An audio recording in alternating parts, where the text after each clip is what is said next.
दक्षिण मुंबई मतदारसंघावरून आघाडीत बेबनाव होण्याची आता शक्यता आहे। शिवसेना ठाकरे गटाचा दावा फेटाळून लावत काँग्रेसच्या मिलिंद देवरा यांनी या जागेवर दावा केलाय। मात्र ही जागा अरविंद सावंत हेच लढवणार असल्याचं संजय राऊत यांनी स्पष्टच सांगितलंय आणि त्याचबरोबर काँग्रेससोबत कोणत्याही प्रकारची अधिकृत चर्चा झालेली नाही असंही ते म्हणाले।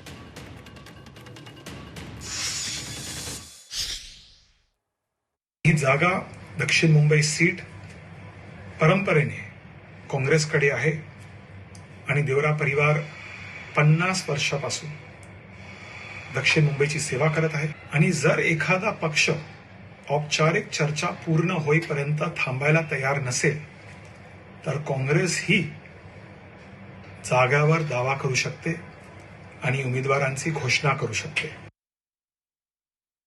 दक्षिण मुंबईची जागा ही शिवसेनेचे खासदार अरविंद सावंत त्या जागेचं प्रतिनिधित्व करत आहेत गेल्या 2 टर्मपासून।